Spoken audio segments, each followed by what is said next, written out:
Ela pode ser que ela tenha cometido outras coisas aí lá do penal, lá, né? Pode ser que ela tenha cometido outro, ou vai responder por outras coisas, mas ela não responde por ato de improbidade administrativa. Por quê? Porque o particular, para ele responder pelo ato de improbidade, tem que haver o conluio. O particular sozinho ele não pratica ato de improbidade, ele pratica quando ele faz isso juntamente com o agente público. Muito cuidado, porque a questão pode vir para vocês trazendo só a redação do artigo 3º. E o artigo 3º não faz essa ressalva. O artigo 3º somente diz que aquele que não é agente público, mas que induz, concorre ou se beneficia, a praticar ato de improbidade. Ele só diz isso e pode ser que a prova venha assim, vocês têm que dizer, aham.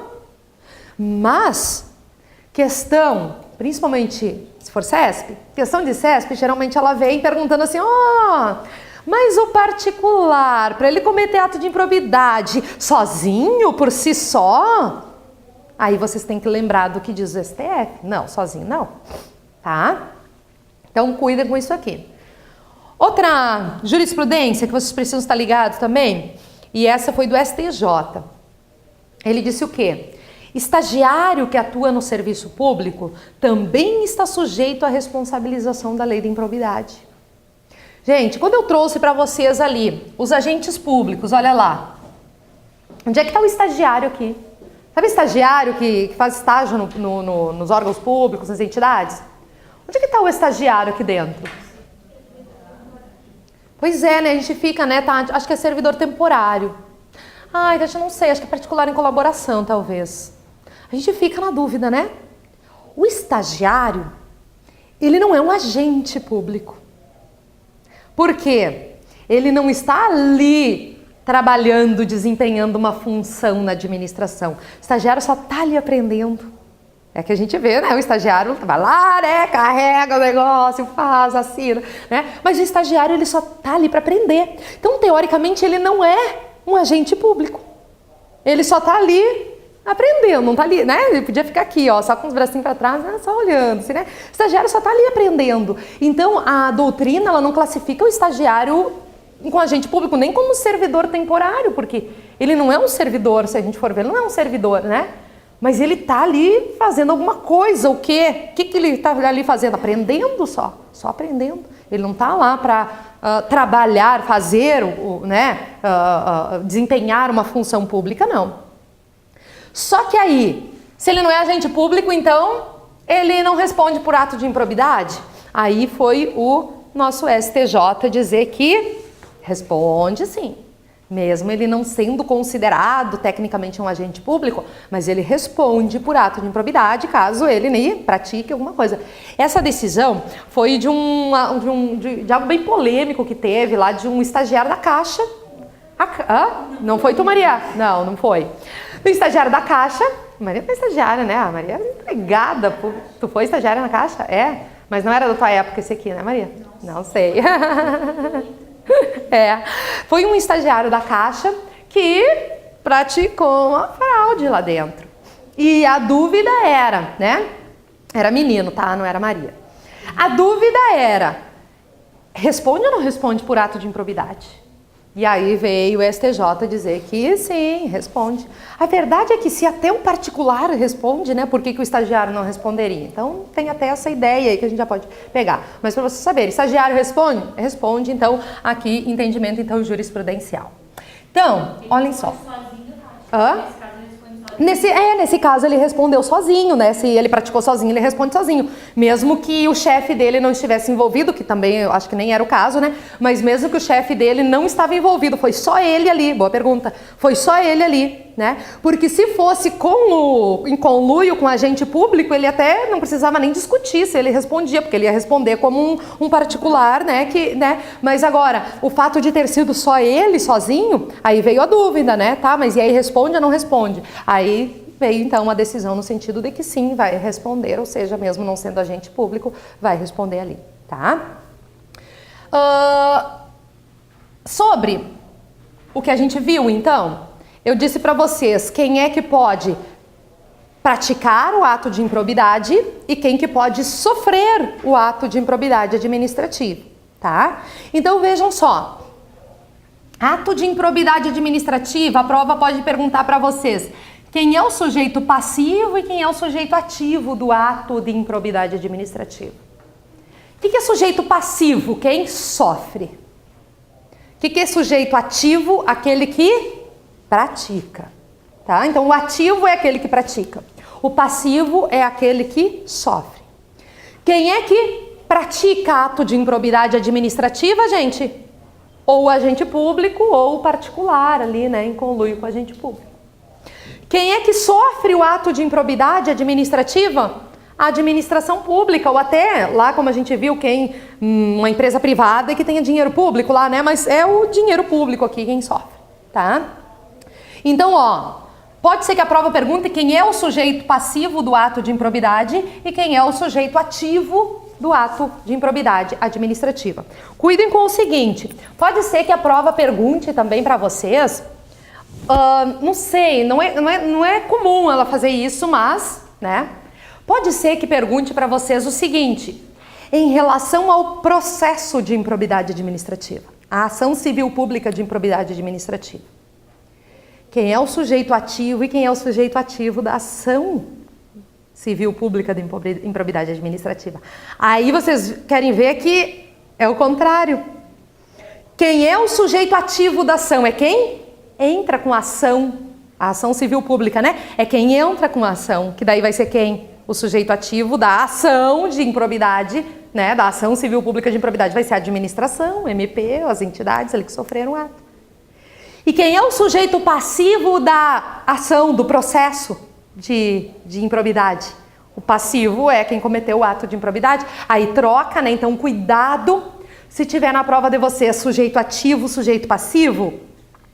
Cuidem se eles estão perguntando se é o sujeito ativo e passivo do ato de improbidade, que daí é isso aqui. Daí você tem que pensar quem é que sofre o ato e quem é que pratica o ato.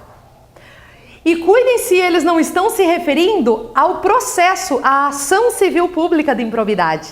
Porque daí o sujeito ativo da ação é quem entrou com a ação. Que daí o sujeito ativo da ação vai ser aqui. E o sujeito passivo da ação, do processo de improbidade, é quem vai ser réu ali naquele processo, né? Cuidado com esses detalhezinhos aí, tá? Não é uma coisa tão comum assim deles perguntarem, mas é possível sim. Você sabe que a prova de vocês não é uma prova para ser facilzinha, né, gente? Não é. E que bom, porque se fosse facilzinha todo mundo acertava, né? Então, assim, cuidem com esses detalhes aí que eu vou trazendo para vocês. O que mais? O artigo 4º, o 5º e o 6º, eles tratam aqui de 3 das modalidades de improbidade administrativa que nós vamos ver aí na sequência, né? Eles tratam de 3 das modalidades. Nós vamos ver que nós temos ato de improbidade administrativa que causa enriquecimento ilícito para quem praticou aquele ato, né? Entrou um dinheiro na minha conta, entrou uma Ferrari no meu pátio, né? Ele traz um enriquecimento ilícito para quem praticou o ato. Nós vamos ter atos de improbidade que causam lesão ao patrimônio público ou prejuízo para o erário, tá? E nós vamos ter atos de improbidade que não tem a ver aqui, ó, com dinheiro.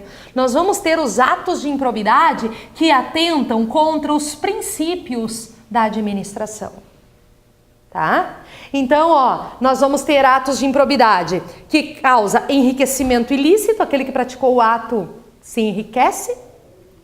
Nós vamos ter ato que não necessariamente quem praticou o ato se enriquece, mas que acaba trazendo um prejuízo para os cofres públicos, nem que seja para beneficiar alguém, um outro, um terceiro. E nós vamos ter ato que não traz nenhum prejuízo, ele não se beneficia, também não beneficiou outra pessoa, não trouxe prejuízo nenhum ao erário, mas atentou contra os princípios, fez algo aí que não deveria ter feito, tá? Esses 3 aqui, eles tratam disso, que depois nós vamos passar, né, boa parte da nossa aula tratando aí dessas modalidades de ato de improbidade administrativa. Aí diz assim, ó, os agentes públicos de qualquer nível ou hierarquia são obrigados a velar pela estrita observância dos princípios da legalidade, impessoalidade, moralidade e publicidade e no trato aí, né, dos assuntos que eles são afetos. Viram que ficou limpo com P mudo? Né? Por que nós não temos o E? de eficiência? Isso, lembra que o E de eficiência ele foi inserido no caput do artigo 37, lá em 1998. E então, a nossa lei é anterior a isso, então nós não temos o E de eficiência ali, né? Mas nós temos o LIMP ali, então tem que zelar por esses princípios. O artigo 5º vai dizer que o quê? Ocorrendo lesão ao patrimônio público, por ação ou omissão, aí depois nós vamos bater bem nessa tecla, seja por dolo ou simplesmente por culpa do agente. Dolo ou culpa, já vou dizer. Dar-se-á o integral ressarcimento do dano. Causou prejuízo para os cofres públicos? Vai ter que indenizar totalmente aquele prejuízo causado. Pode ser que a pessoa tenha causado esse prejuízo por dolo, ou seja, por intenção, ou pode ser que a pessoa tenha causado esse prejuízo por culpa. O que é culpa? Ele não tinha intenção, mas ele foi negligente, imprudente, imperito e por isso que aquele prejuízo ocorreu, tá? Então, pode ser que tenha sido por dolo, intenção, ele quis, ou ele não quis, mas ele foi imprudente, imperito, negligente, por causa disso acabou havendo aí um prejuízo ao erário. Nesse caso, vai ter que ressarcir o erário. Isso aqui a gente até já tinha visto, não sei se a gente viu, agora não cai toda a lei 8.112 para vocês, né? Será que a parte de responsabilidades caía? Eu não me lembro agora. Acho que a parte de responsabilidade caía, sim. Isso acho que a gente viu aquela parte da responsabilidade, servidor responde civil, penal e administrativamente pelos... Isso a gente viu, né? Lembra lá daquela responsabilidade civil que causou dano, seja por dolo ou seja por culpa, vai ter que ressarcir? É mais ou menos isso aqui, ó, vai ter que ressarcir. Não se preocupe que a gente ainda vai olhar cada uma das modalidades, aqui eu só estou trazendo a redação do artigo para a gente entender, né? No caso de enriquecimento ilícito, perderá o agente público ou terceiro beneficiário os bens ou valores acrescidos ao seu patrimônio. O que é o enriquecimento ilícito? É aquela Ferrari que a Maria me deu, é aquele dinheiro que a Maria me pagou, que eu tenho lá na minha conta, tá? Ou seja, aquilo que eu acresci de forma ilícita. Eu vou perder a Ferrari, eu vou perder o dinheiro que entrou na minha conta, eu vou perder, tá? Então, só para vocês mais ou menos pegarem, porque é nisso que a gente vai ficar aí, né? Aonde diz ali que eles querem saber, no nosso edital diz que eles querem saber sobre as disposições gerais e querem saber sobre os atos de improbidade. São esses os atos de improbidade que a gente vai passar o resto da aula praticamente tratando deles. Ainda temos umas generalidadezinhas para olhar antes da gente entrar em cada um dos atos de improbidade. Olhem só. Eu falei para vocês que quando a pessoa começa a ser investigada por ato de improbidade e se verifica que não foi só princípiozinho ali que eles violaram, mas que teve também aqui enriquecimento ilícito, teve prejuízo ao erário, o que se vai pedir? A indisponibilidade dos bens, né? Então vejam, ó, quando o ato de improbidade causar lesão ao patrimônio público ou enriquecimento ilícito, caberá à autoridade administrativa responsável pelo inquérito administrativo representar ao Ministério Público para que ele peça a indisponibilidade dos bens do indiciado.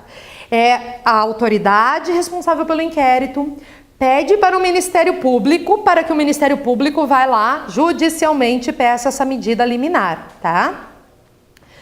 Só que a pessoa roubou lá dos cofres públicos 500 mil, tá? 500 mil. Mas o patrimônio dessa pessoa é de 5 milhões. Vai se indisponibilizar os 5 milhões da pessoa? Não, vai se indisponibilizar aquilo necessário para que a pessoa consiga devolver, repor aquilo que ela tirou. Mais as multas ali, né? Mais alguma coisinha a mais, assim, um pouquinho a mais, tá? Mas é aquele necessário. Eu não preciso pegar e indisponibilizar todo o patrimônio da pessoa, que era de 5 milhões, se na verdade o inquérito estava vendo ali no inquérito que na verdade eram uns 500 mil só que ele vai ter que pagar para a administração.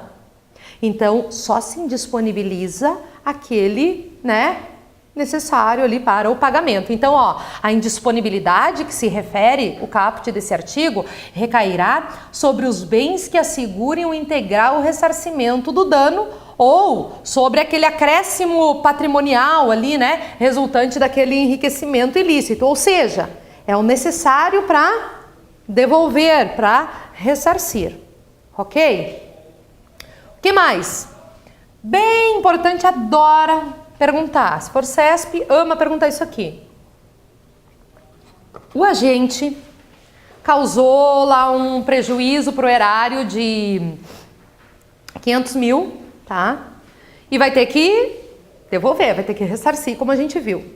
Só que ele morre. E quando a gente morre, a dívida vai junto para o céu? Não, né? Fica. Fica de herança. É bem isso que é de herança. Fica para quem? Fica para os herdeiros. A dívida, né? Ela fica. Então vejam, essa é uma regrinha que não é só aqui para a dívida com a administração. É uma regra, né? Foi, a dívida fica e a administração pode ir lá e cobrar dos sucessores, dos herdeiros, essa dívida. Porém, vejam, só pode cobrar até o limite do valor da herança. Como assim? A pessoa lá tinha que ressarcir 500 mil para a administração. Mas aí ela faleceu, e quando ela faleceu, ela já tinha gasto uns 200, assim, né? Deixou só 300 mil de herança. A herança dela era 300 mil, 200 ela gastou em viagens e curtiu a vida, né? E aí ficou só os 300 mil. Os 300 mil foram para os seus sucessores, pode ser que tenha ido para 1, para 2, para 3, quantos foi, né? Os 300 mil então foram para os seus sucessores. A administração tem uma dívida de 500 mil para cobrar. Ela vai lá nos sucessores. Só que ela só pode cobrar os 300, só pode cobrar aquilo que foi deixado de herança. Ela não pode cobrar mais do sucessor. Imagina, eu recebi 300 de herança e agora vem a União e me tira 500 mil só porque quem me deixou a herança devia esse valor? Não. Então ela pode vir e me tirar toda a herança, se for o caso. Mas é até o limite do valor da herança, tá, gente? Essa é uma regrinha que vale para tudo, praticamente, não é só para dívida com a União. Se eu tiver uma dívida com o banco vai fazer isso também. Ele vai lá e ele tira até o limite do valor da herança, ele pode tirar. Cuidado que não é até o limite do valor da dívida. Daí seria os 500 mil, né?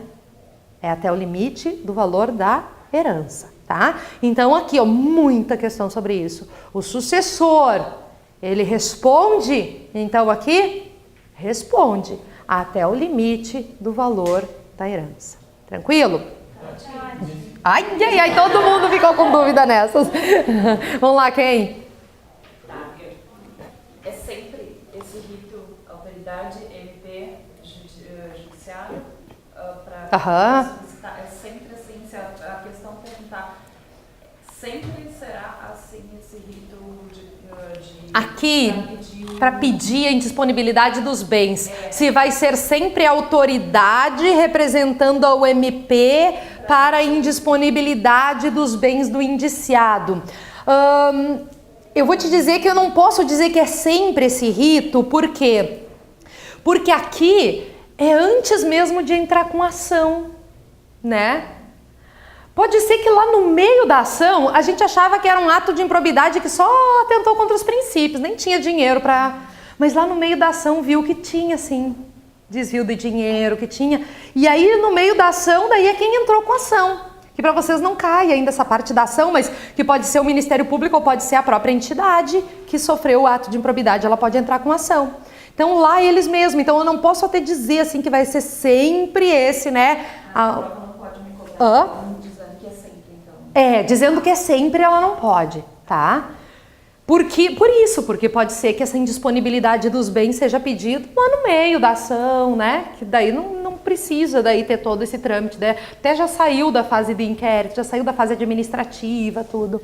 Até porque pode acontecer uma denúncia direta ao Ministério Público que não seja dessa autoridade administrativa, né? Aí o Ministério Público direto faz a investigação. também. Acontece essa parte Isso. administrativa, né? Pode ser também, ó, que se faça diretamente uma representação ao Ministério Público, eu, cidadão, né, qualquer um de nós, a gente faça uma representação diretamente para o Ministério Público. A representação seria denunciar, né, formalmente esse ato de improbidade, e o próprio Ministério Público é que já vai fazer todo esse trâmite. Não necessariamente passa pelo MP. O MP ele sempre vai estar na ação. Ou ele entra com a ação, ou se ele não entrar com a ação, porque às vezes a entidade que sofreu o ato, ela mesma pode entrar com ação de improbidade. Se o MP não entrar com a ação, ele vai estar na ação atuando como fiscal da lei, né? Ele é o fiscal da lei, então ele sempre está ali na ação. Mas não é sempre ele que vai pedir a indisponibilidade dos bens. Sempre, sempre, não. Pode ser a própria entidade que peça ali a indisponibilidade dos bens. Quem mais tinha dúvida? Aí no artigo 8, o termo sucessor ele é dúvida, né? Porque numa questão pode perguntar o sucessor da função, né? E aí vai dar errado. Tati, o sucessor pode ser o da função. Não, mas tá, se a questão estiver dizendo assim, ó, o sucessor da função no cargo, tipo, o que entrou depois do... aí seria errado, sim. Porque o termo... Sucessor, seria o herdeiro. O melhor seria o herdeiro, né? É que aqui o sucessor fica assim... É o sucessor filho, é o sucessor herdeiro ou é quem ficou no cargo no lugar dele, né? Quem sucedeu mas assim, todas as questões que dizem o sucessor daquele que nenhum deles cogita ser o sucessor do cargo, é tudo, ele sempre tá falando no herdeiro, tá? Mas se a questão disser expressamente que é o sucessor do cargo, aí sim tem que cuidar, porque daí pega ratão, né? O pessoal lá de cima conhece quem é pega ratão? É pega ratão mesmo, é pegadinha, tá? Mas assim, todas as questões que diz o sucessor daquele que causar lesão, tá tratando do herdeiro aqui, né? Daquele que recebeu aí a herança, mas realmente, se poderia, né? De repente, quem não viu o conteúdo, quem não estudou a lei de improbidade, quando diz assim o sucessor daquele, vai achar que é o que ficou no cargo no lugar dele, né? Pode ser?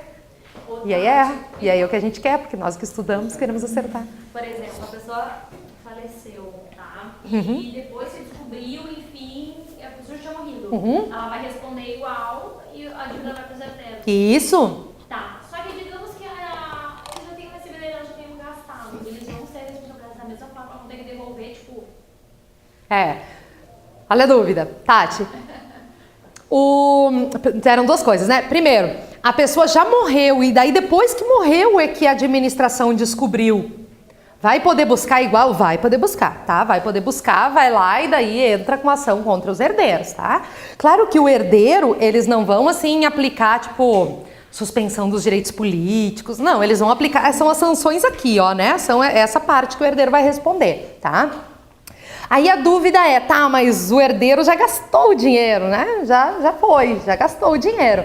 Então, assim, eles vão poder tirar do herdeiro o que ele tem daí. Entendeu? Ele ganhou 500, vamos pensar que é só um herdeiro, tá? Ele recebeu os 300 mil, a dívida era de 500, ele recebeu os 300 mil. A União vai poder ir lá e tirar União, qualquer ente desse, né? Vai lá e vai poder tirar esses 300 mil, beleza. Mas, Tati, ele já gastou os 300 mil. Como que ele gastou? Ele comprou um iate com 300 mil. Vai lá e pega o iate. Ou então, ele torrou. Ele tem 100 reais na conta dele e mora num hotel. Ele torrou tudo. Aí não tem o que tirar da pessoa. Daí nenhuma dívida da pessoa que não tem dinheiro não paga, né? Nenhuma dívida. Então, assim, a pessoa vai... Se ela for adquirindo outras coisas depois, ela continua com essa dívida? Tipo assim, vai... Sim, sim. Ela vai adquirindo coisas e tal, não sei o quê. É a dívida ali. E tem que pagar, tá? Mas é isso, quem não tem nada não responde com nada, né? É o que muito acontece. Eu advogava para banco, né, gente? Então, assim, o que mais acontecia de a pessoa ter uma dívida com o banco, que é a mesma regrinha praticamente aqui, da pessoa ter uma dívida com o banco, aí a gente ia cobrar, né? A pessoa já tinha morrido, daí ia lá e cobrava dos herdeiros. Só que aí os herdeiros... não tinham mais nada. Ou às vezes também tem lá o bem de família, a casa onde a pessoa mora, que daí não pode penhorar, não pode tirar da pessoa e tal, né? Então é o que mais tem é se cobrar dívida e a pessoa não tem nada. E daí tu não tem como sacudir os bolsos, nada, né? Tu vai lá, tenta pegar na conta corrente, não tem na conta, um investimento, não tem. Tenta penhorar um carro, não tem carro. Tenta penhorar um bem, não tem bem, tá? E aí, meio que, aí fica assim. É por isso da indisponibilidade dos bens, né? Porque é bem isso que acontece, quando a pessoa começa, vamos me investigar por ato de improbidade. Assim, ó, em uma semana já não tem nada no nome dela, nada. Daí se não tem nada no meu nome, o que tu vai fazer? Não pode me prender por dívida, né? Não vai me prender. Então, fica lá, não, fica aquela coisa não paga daí, né? Bem isso. Quem mais tinha dúvida aqui, gente? Isso? Então tá. Aí, vamos iniciar essa parte que trata dos atos de improbidade administrativa. Quais são, Tati, esses atos? Ficou até agora falando, e quais são eles? O que é ato de improbidade administrativa? Aí, olha só, esse esquema aqui, a gente vai ficar um tempinho nele para vocês entenderem a lógica da coisa. Olhem só, ato de improbidade administrativa, nós vamos ter, basicamente, essas 3 modalidades. E aí, nós tivemos, em 2016, o acréscimo de mais uma modalidade de ato de improbidade administrativa. O que eu quero que vocês peguem o seguinte. Nós vamos ter os atos que importam em enriquecimento ilícito, os atos que causam prejuízo ao erário, os atos que atentam contra os princípios da administração pública, e lá no finalzinho nós vamos olhar esses atos decorrentes de concessão, aplicação indevida de benefício financeiro tributário, que é uma coisinha bem isoladinha, facilzinho da gente pegar, tá? O que eu quero que vocês peguem? Esses 3 aqui, gente, essas 3 modalidades, cada uma delas vai ter uma lista do que é aquele ato, o que é ato de improbidade que causa enriquecimento ilícito. Artigo 9. Aí, artigo 10, tem uma lista do que é ato de improbidade que causa prejuízo ao erário. Artigo 11. Uma listinha, não é tão grande, de que é um ato que atenta contra os princípios. Aí o que vai acontecer? Essas listas são gigantes. Os atos daqui são muito parecidos com os atos daqui. E vocês nunca vão decorar isso. Não vão. E a prova vai pedir para vocês classificarem. Ela vai colocar um ato lá e vai dizer... Isso causa prejuízo erário? É enriquecimento ilícito? É atenta com os princípios? A prova vai pedir para vocês classificarem, para vocês dizer que aquele ato é o quê? Qual desses 3 que eu classifico aquele ato? E se a gente não vai decorar, porque não vai decorar, como que a gente resolve? Macetezinho que eu vou trazer para vocês. Depois do intervalo, vou fazer assim, né? Depois dos nossos comerciais, para ninguém ir embora. O macete que eu vou trazer para vocês. Antes do macete, eu tenho que fazer vocês entenderem isso aqui tudo, tá? Mas não se preocupem. Com o macete, vocês vão resolver 99%, vocês vão acertar só com o macete. Tem 1% vagabundo, que daí eu vou dizer para vocês como é que faz, tá? Mas não se preocupem. Antes disso, eu queria que vocês entendessem uma coisa. Os atos que importam em enriquecimento ilícito são considerados os mais graves, tá? Enriquecimento ilícito é o ato de improbidade mais grave que tem. Ato que causa prejuízo ao erário ou lesão aos cofres públicos, pode vir assim, né? São os mais ou menos graves. Os atos que atentam contra os princípios são os menos graves. Tá? Peguem essa graduação. Esse aqui, depois a gente dá uma olhada nele, tá? Quero que vocês peguem isso. Então, olhem só. Nós vamos ter, por exemplo, o ato que causa um enriquecimento ilícito na pessoa. Por exemplo, lá, a Ferrari que a Maria me deu, né? O computador que eu peguei ele para mim, levei para casa. O dinheiro que alguém me pagou para eu não fazer, né, alguma coisa que eu deveria fazer lá. Então vejam, nós temos atos que importam em enriquecimento ilícito, que são os mais graves. Nós vamos ter atos que causam prejuízo para os cofres públicos, mas não necessariamente eu me enriqueci com aquilo ali. Mas foi algo que eu fiz, uma conduta minha, que acabou gerando um prejuízo para os cofres públicos. Mas eu nem ganhei nada com isso, tá? Só fui meio boca aberta lá e tal, deixei, quando causou um prejuízo para os cofres públicos. E nós vamos ter ato que não causa prejuízo para os cofres públicos, que não me enriquece, não me traz nenhuma vantagem, mas que é contra os princípios fazer aquilo ali, tá? Só que a prova vai pedir para vocês classificarem, dizer se é isso ou dizer se é isso. Aí pega lá a pessoa que, eu lá, que ganhei a Ferrari, ganhei uma parte do dinheiro que a Maria conseguiu lá com a construção do viaduto que ela superfaturou, ganhei uma parte com isso. O viaduto foi superfaturado, causou um dano, um prejuízo para os cofres públicos. E aí vocês pensam, atentou contra os princípios isso, gente? Se atentou, né? Princípio da moralidade, da legalidade, tudo. Trouxe prejuízo para o erário? Também. Enriqueci ilicitamente? Também. Como que eu classifico, então, esse ato de improbidade aí? No mais grave. Sempre que um ato de improbidade for uma hipótese mais outra e eu digo, nossa, eu posso classificar ele em vários, eu sempre digo que ele é o mais grave. Então, eu não chamo esse ato de ato que atenta contra os princípios e nem de ato que causa prejuízo. Eu chamo esse ato de ato que importa enriquecimento ilícito já. Porque ele está, lá no topo. Agora, sei lá, pratiquei um ato lá, eu sou agente público e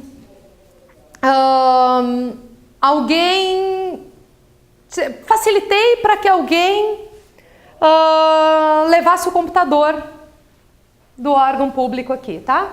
Eu sou agente público e tal, e eu simplesmente não tive benefício nenhum, mas eu deixei que alguém entrasse ali e levasse o computador e não fiz nada, tá? Com esse ato, atentou contra os princípios? Tentou, né? Causou um prejuízo para o erário que ficou sem o computador? Causou. Eu me enriqueci ilicitamente com esse ato? Não. E onde é que eu classifico, então, esse ato de improbidade? Causa prejuízo ao erário, tá? Agora, tem ato, por exemplo, vou dar um exemplo de ato que atenta contra os princípios. Deixou de dar publicidade a um ato quando deveria fazer, tá? Eu deveria dar publicidade para aquele ato e eu não fiz. Eu atentei contra os princípios. Mas eu me beneficiei com isso? Não diz, pelo menos não diz, né? Talvez tenha se beneficiado, mas não diz. Diz que eu beneficiei alguém com isso?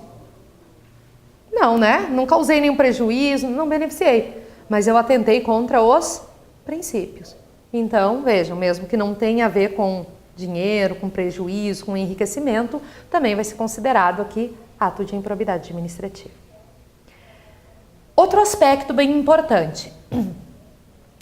Para que esse ato que importa em enriquecimento ilícito, para que ele seja considerado ato de improbidade, ele tem que ter sido praticado com dolo, com intenção. Senão não é ato de improbidade. É uma coisa meio estranha. É uma coisa tipo assim, opa, caiu uma Ferrari aqui no meu pátio, sabe? Não, nem sabia, né? Não tinha nenhuma intenção, assim, né? Seria cair um dinheiro na minha conta, não tinha nenhuma intenção. Assim. Então, vejam, esse ato que causa enriquecimento ilícito, para ele ser considerado ato de improbidade, tem que ser com dolo, com intenção de me beneficiar, tá? Tem que ter tido a intenção de eu conseguir aquela vantagem ali. Se fosse assim, só uma culpa, assim, só por, opa, né, caiu um dinheirinho na minha conta, não seria ato de improbidade. É algo estranho, mas é assim que a lei nos traz, tá? Ato que atenta contra os princípios só vai ser considerado ato de improbidade se for com dolo. Como assim? Eu tinha que dar publicidade a esse ato aqui. Deixar de dar publicidade a esse ato é ato de improbidade administrativa. Agora, só vai ser considerado mesmo ato de improbidade administrativa se eu fiz isso intencionalmente. Eu não vou publicar. Não vou publicar. Por intenção, por dolo, eu atentei contra o princípio. Por quê? Se eu esqueci debaixo da mesa a folha que tinha que dar publicidade,